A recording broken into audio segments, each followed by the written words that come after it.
It's time to be kind with Marley Q. Because the time to be kind to ourselves, each other, and the world is now. 1, 2, 3.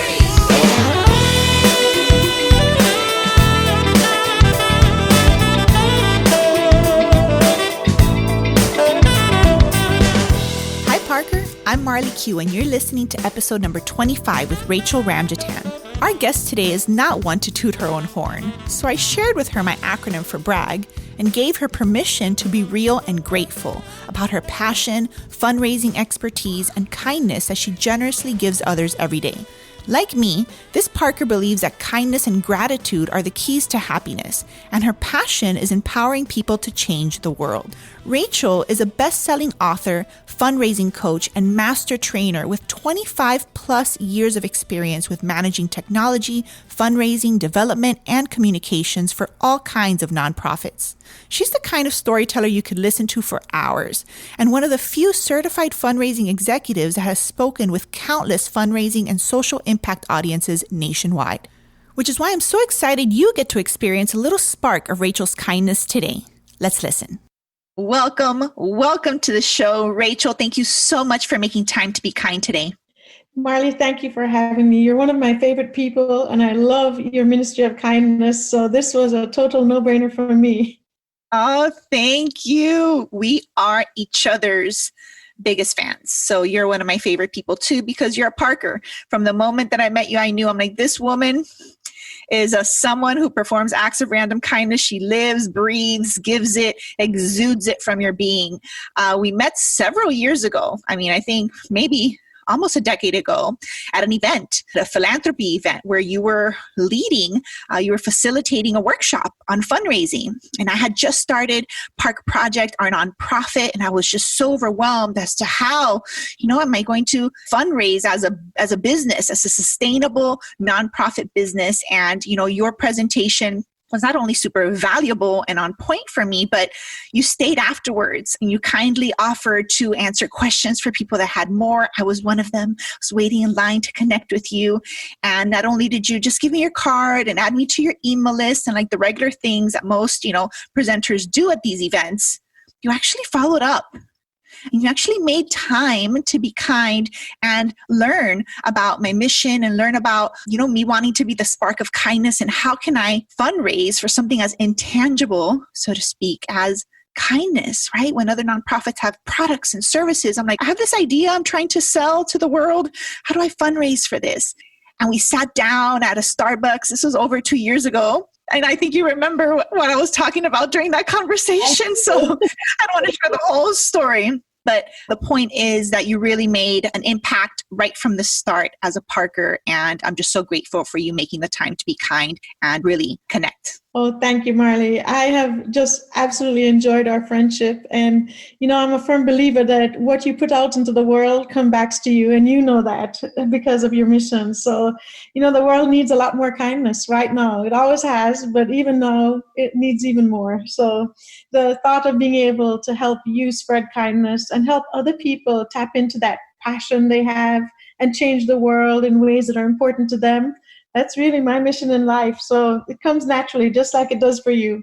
Yes. Thank you so much. I see how it comes naturally to you. I talk a lot about the currency of kindness, and what I believe the currency of kindness is like the most powerful currency that we have, right? Because it comes from this limitless and abundant source that is accessible to all of us, no matter who you are, how many dollars you have in your bank account, what you do for a living, anything, like how old you are, right? The currency of kindness is available to all of us. And what I love about the work that you do, that you've dedicated your life to, so not only do you teach people how to produce more currency of kindness in the world, figuratively, but also literally in the form of dollars and cents in order to fund their mission and fund their nonprofit businesses and create an even bigger ripple effect, an even bigger currency of kindness worldwide. So would you share with us a bit about what you do and your passion, how you help people? Sure, I'd be delighted to. So I'm actually a self-taught fundraiser. I fell in love with the field of philanthropy as a little girl at 12 years old when I was fundraising with my father. then throughout high school and in my early life. But I was actually trained as a computer engineer because my father wanted me to study something sensible, so I wasn't dependent on some man for the rest of my life.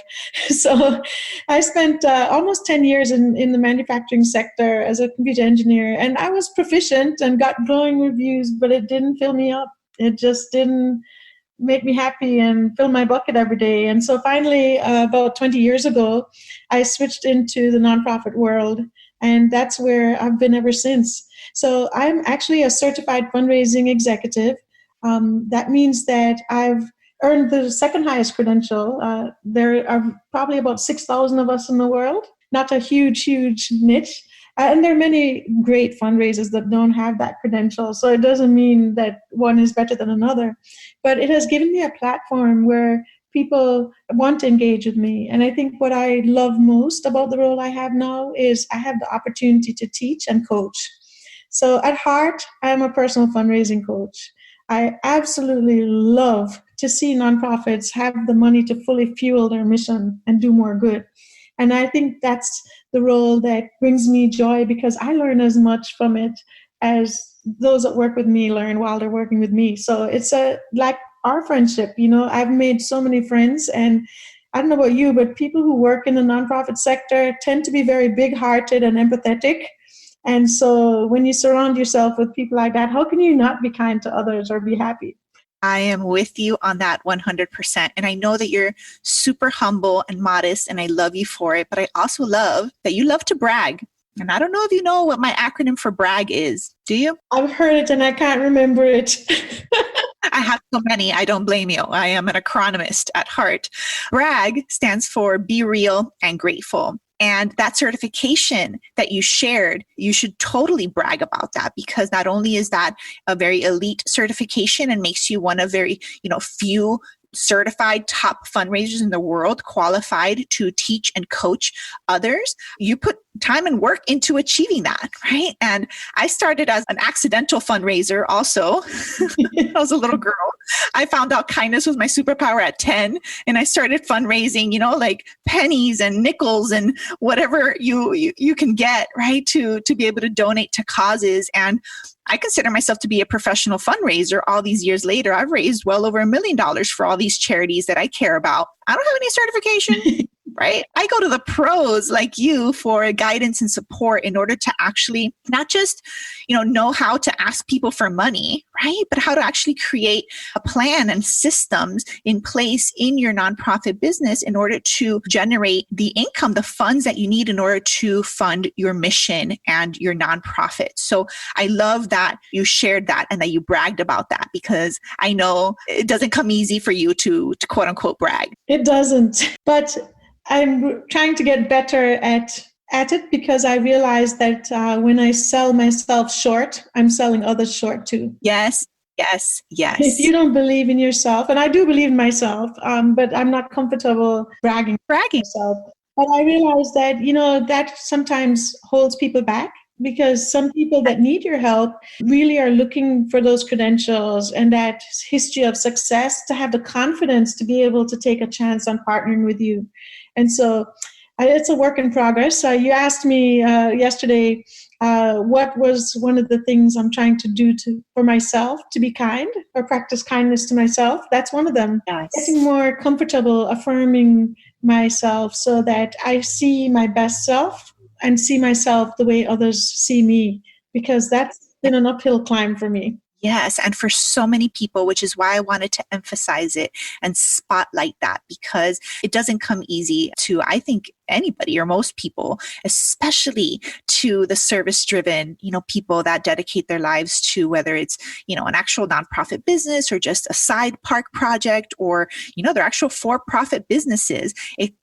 It's a challenge to be able to brag and promote yourself and put yourself out there. But if you don't, right, if we don't tap into that courage to brag, as I like to say, then we are selling ourselves short, and not just ourselves, but the world, because we don't shine that light on the great work that we're doing, and it limits our ability to impact other people. So I honor you for working on that deliberately. And I hope that those listening can also be inspired by that, because we need your light. and you need to be the spark. So brag, be real and grateful. It's awesome. Once you practice it enough, you get really good at it. This whole podcast is to brag about awesome people like you. I love it, Marley. That spark. What was really funny, I think a lot of women, more so than men, suffer from something called imposter syndrome, where you think, who am I to step into this light and help others or put myself out there? And I've had two mentors that really held me accountable. One of them literally a year ago said to me, when are you going to own your greatness? There's something special about you, and you are hiding your light under a bushel because you're afraid to put yourself out there, and you're what people need. And because you're holding yourself back, they're struggling without it.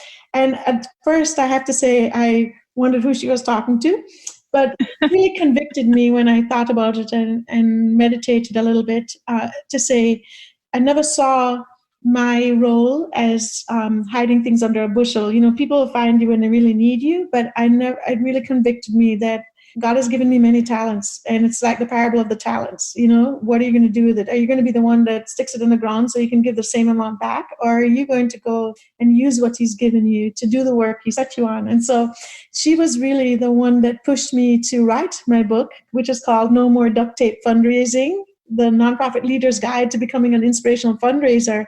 And even throughout the process, I knew everything I needed to put in the book. I knew I had the professional street cred, everything to do it. But there's still a vulnerability there. What if people don't like it, And I have to say, when it launched, I waited with bated breath. And I've been really humbled by what people say. The most frequent comment I hear is, I feel like she's talking exactly to me, like she's sitting right beside me, hearing every objection or problem I'm struggling with and showing me the path to fixing it. And that for me is very gratifying, because it takes courage and guts to put yourself out there, as you know. And as a friend said to me yesterday, sometimes we listen to our fears more than we listen to the courage that's prompting us. So it's okay to feel fearful, but we have to take that fear, put it in our back pocket, and look forward and move on, So I'm very lucky that I've had people in my life that have encouraged me to step out into the deep when I felt like it wasn't the most comfortable place in the world. But growth happens outside your zone of comfort, right? 100%. I love this conversation, and I hope that our Parkers listening can really resonate. And I'm sure that they are receiving your currency of kindness in your message that I believe is so relevant. And so many of us need to hear, men and women alike. But I think you are right. More so women kind of really struggle with that. I guess the self-worth and self-value conversation that you just hit the nail on the head. And we had a special guest here on the podcast earlier on this year, episode 18 and 19, Kemi Joseph, who founded the Fears Advantage. And this man, which I think you may know Kemi Joseph. I haven't met. Maybe we'll connect. But Kemi Joseph founded the Fears Advantage, which is all about learning how to use your fears to your advantage, right? And use them as fuel to drive you to do extraordinary actions and systems in your business to create the infinite wealth and impact that you want to make. So I will certainly connect you to, if you're not connected to Kemi, because everything that you shared right now just really reminds me about the great work that, he's undergone. We've had to go down that path together to really tap into that courage and face that fear and use it to our advantage. So this podcast is a testimony of that. Never, did I think I would have the courage to do this, but it really inspires me when I tap into, the purpose and the why. And I know that that's key ingredient in what you teach. To your nonprofits is the more we're tapped into our why and the mission and why this is so important, the more we can access that courage to face that fear of like, I don't want to get behind the mic, or I don't want to ask people for money, or I don't want to promote myself and the good that I'm doing, and say, no, you must, because you're leaving other people thirsty for that light and that inspiration and that hope that there are kind people in this world doing great work every single day. And that's what inspires me so much about the work that you do and your book, because I love the name, by the way, No More Duct Tape Fundraising. Please elaborate on that title, because I think there's a lot there to unpack. Yes, sorry. That was actually given to me by someone that I coached. I was doing the research for the book, And I asked them what would be their dream come true. And she said, no more duct tape fundraising. And I just thought it was such an absolutely brilliant way to describe how most of us feel about our fundraising when we're first learning. So I can't take credit for it. The credit goes to another Parker named Carol Mastroianni in Michigan. And it's really turned out to be a fun title and something that people can embrace and identify with. And I just want to say one thing, Marley, about the imposter syndrome. Tom Ahern is one of the greats when it comes to nonprofit communications, the master of his craft. And I'm actually taking a course with him on using donor psychology in communications right now. And he said something about imposter syndrome that even at 70 years old, he feels it and has to fight against it. And he's thankful for it because that means you're still humble. And so imposter syndrome keeps us humble and keeps us authentic and keeps us kind, so that we always recognize that it's not about us. And there's another famous person who I greatly admire who references it in her book, and that's Michelle Obama. So I figure if Michelle Obama and Tom Ahern can say they too suffer from imposter syndrome and it keeps them humble, we're in good company, you know, so we can grow and be kind. And I wanted to share with you one more thing, which is in terms of how kindness impacts your profession and knowing your why. One of my favorite books ever written is Simon Sinek's book, Find Your Why. And the basic premise of it is that many of us speak about what we do or how we do it, but we don't speak about the why. And when we start with the why, that's what engages people. People don't care what you do, they care why you do it. And so as I look at what you do and what I do, really we are helping people figure out what is their why and tap into it. Because once you're working from your why, you will stop at nothing to get it. You don't mind the late nights. You don't mind staying up at 3 o'clock in the morning after putting the baby back to sleep so you can finish a project before they wake up at 5 to get fed again. You know? That's my life right now. Exactly. Or like me, you know, caring for 2 generations at once, you know. But it's so important for us, I think, when we know our why, kindness comes naturally. And Maya Angelou said something that is my mantra. People will forget what you say. They'll forget what you do, but they will never forget the way you make them feel. And I have yet to meet a single human being that didn't feel good when someone was kind to them. And so kindness rules, man. Kindness rules. Yes, it does. You know, we start this podcast with my why, right? I was like, how do you do an intro to a podcast? I'm like, it's very easy, because the time to be kind is now. That's the why. Because the time to be kind is now. I believe the time to be kind is always now. But especially, I mean, I launched this podcast right in April, right after we were all quarantined. And I'm like, oh my mission has been to spread kindness for well over a decade. And there has never been a bigger, a more daunting time to spread kindness and be that spark of light and inspiration for the world through storytelling, through authenticity, right? And I went through all sorts of, you know, mental struggle. Our first episode was overcoming self-doubt, because it took an immense amount of overcoming self-doubt in order to launch this. And now, all these episodes later, people are like, oh my God, but you should have done this years ago. And, you know, you're such a natural. And I'm like, yeah, no, thank you. I receive the compliments and the kindness. And it took an immense amount of courage and an immense amount of facing that imposter syndrome and really just being vulnerable and courageous and authentic and showing up, right? Because your mission can, the way, the avenue, the vehicle as how you perform your mission, right? Mine used to be through live events. Clearly 2020 kind of wiped that off my plate, but the mission remains the same. the mission is always to spread kindness. So it forces you to grow and pivot outside of your comfort zone, like you said, in order to find a different way to keep spreading that message, in order to find a different way to still express your why. So I'm just absolutely loving this conversation. And I know that our Parkers listening want to connect with you. So I will make sure to include all of your contact and links to connect with you in our show notes. And you're so generous to also donate a personalized copy to one of our Parkers listening of your book, No More Duct Tape Fundraising. I'm delighted to do that, Marley. And you are really gifted at what you do. When I met you 10 years ago, the thing that drew me in is that mischievous glint in your eye, the huge smile on your face, and just your passion.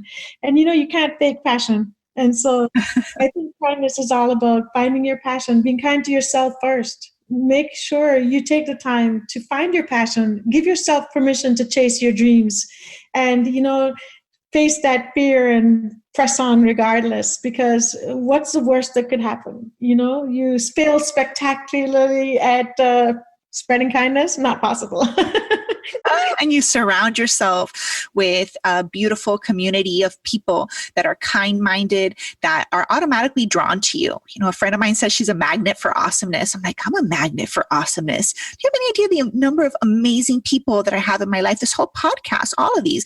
I know every single guest. I think there's only been like 2 quote unquote strangers that I hadn't met in person yet that are my friends virtually now, right? Around the nation and actually around the world. I interviewed somebody all the way from Australia also on the podcast. But I know that I surround myself or that I magnetize kind-minded people because that's what I put out in the world. And that's what I mean by the currency of kindness. So for somebody listening that is inspired by our conversation, that has their own nonprofit organization or has a dream, a vision of starting one, and you want to get it started with a professional certified fundraising coach on your team, Rachel from Nonprofit Plus team is the Parker to connect with. She is just a wealth of support and kindness for you. So in order to be eligible to win this Time to Be Kind free prize giveaway, you not only have to leave a review on iTunes, like always, and be a part of my kind crew, but also let us know that you have a nonprofit. Let us know what it is, what's your mission, what's your cause, and Rachel would be so happy to send you her super helpful book. Thank you again, Marley. I just want to close with one final thought. Every crisis contains opportunities. And for people like you that worked in live events, imagine the world is now your stage instead of just South Florida, because people can tune in from anywhere in the world. And so if we all take a look at this pandemic as something that turned our lives upside down, but search for the opportunities within, even nonprofits have opportunities here. I think the world will emerge a kinder, gentler place, and we'll all be able to smile, give each other a big hug one day and say, we survived. We made it. Well, we are collectively giving each other and everybody listening a big virtual hug, a big hug. We're both hugging ourselves right now. Oh, I hope you feel it. Thank you for being part of the change that we all wish to see in the world. Thank you, Rachel, for making the time to be kind and share a bit of your passion. There's so much more in there that we can unpack, but we make these live virtual events under 30 minutes so that people can actually make the time to be kind and implement them in their lives. So I hope to have you back on the show sometime soon, because I know there's just so much more that we can talk about and share with others. Thank you. I hope you enjoyed this inspiring conversation and found it as enriching as I did. And if so, we'd love to hear you brag in the form of a kind review on iTunes. And if you want to win your own copy of Rachel's valuable book, No More Duct Tape Fundraising, all you need to do is be a nonprofit professional looking to master fundraising and be a part of our kind crew. Make sure you mention that in your review. Visit marleyq.com/25 for direct links to connect with Rachel, learn more about her book, her work, and if you haven't done so already, join our kind crew for your chance to win this and future podcast prizes. That's marleyq.com/25. Thank you for listening. If you're inspired to make a little more time to be kind, please subscribe, leave a kind review, and share with a friend who would appreciate this podcast too. Thank you for being the spark of kindness. See you next time.